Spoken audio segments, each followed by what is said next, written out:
Porsche's design strategy is based on two pillars. One of these is brand identity, the other is product identity.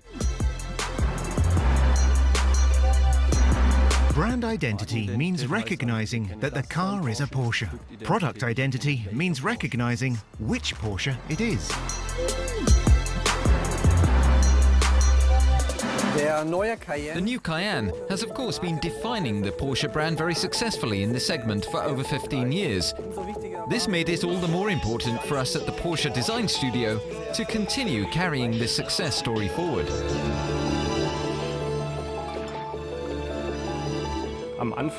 It all begins with a sketch.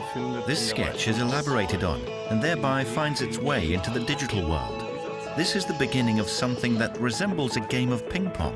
In other words, the pictures from the digital data model are revised by hand, and those changes are in turn incorporated in the digital model. If we go through the car, starting from the front,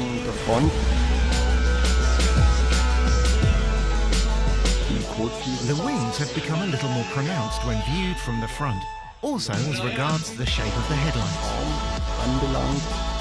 Looking inside the headlight unit, you see that it is maximally modelled in 3 dimensions. The large air inlet vents, which are typical of a Porsche, are of course there for technical reasons, but they're also upgraded by very beautiful fine details such as these fins, which are functional too, of course. The previous model already had a very dynamic roofline, in my opinion. But we have done some more work specifically on this line, as well as on the outline of the side windows. We now have a markedly flatter roofline, which makes the vehicle sportier. We have also designed a very beautiful dynamic outline for the side windows, making it look even more like a sports car.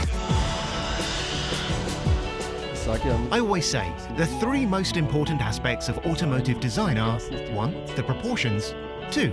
The proportions, and 3. The proportions. The relative size of the wheels compared with the body is extremely important, of course. When it comes to the fine-tuning, this includes the design of the rims, which can be made to look a bit bigger. Looking from the rear, we have Porsche's typical brand identity. The cockpit is drawn inwards. We have these shoulders. We have the ribbon with the rear lights, which is part of the brand identity. The story behind this is simply that we introduced the ribbon to the sports car as a new element. And this design element was then consecrated and became part of the Porsche brand identity. In purely stylistic terms, the ribbon of the rear lights help us to distribute the volume better. The car looks distinctly more lightweight.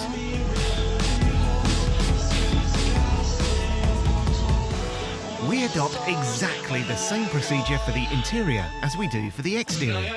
Brand identity and product identity. Here again, it was an important step to move forward into the modern age. That is to say, we now have a large center screen.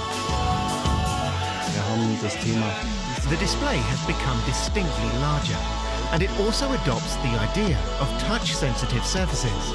We also try to give the driver and passenger the sense of really becoming a part of this machine. One example of this is the upward-sloping center console. The fact that the instrument, as we call it, is slightly curved. That's one of the themes that keep repeating throughout all our model ranges. It is certainly an inspiration for us, making the existing elements of the car even more typical of Porsche in the next generation. And we've tried to make things much cleaner, to tidy things up, to produce a calmer interior in which you can concentrate, well, first of all on the road, of course, but also on the beautiful materials, the gracefulness. We also use very high quality materials, of course. For example, in terms of the types of leather we offer, including top-class leather of club quality. Take a sport seat like this, for example, which has turned out very beautifully. A top-class seat, it looks very sportive with its pronounced shoulders and the integrated headrest, another typical Porsche feature. And looking at the details, another aspect to be considered is the colour. It too is a piece of the mosaic that makes a car look new. neu erscheinen zu lassen.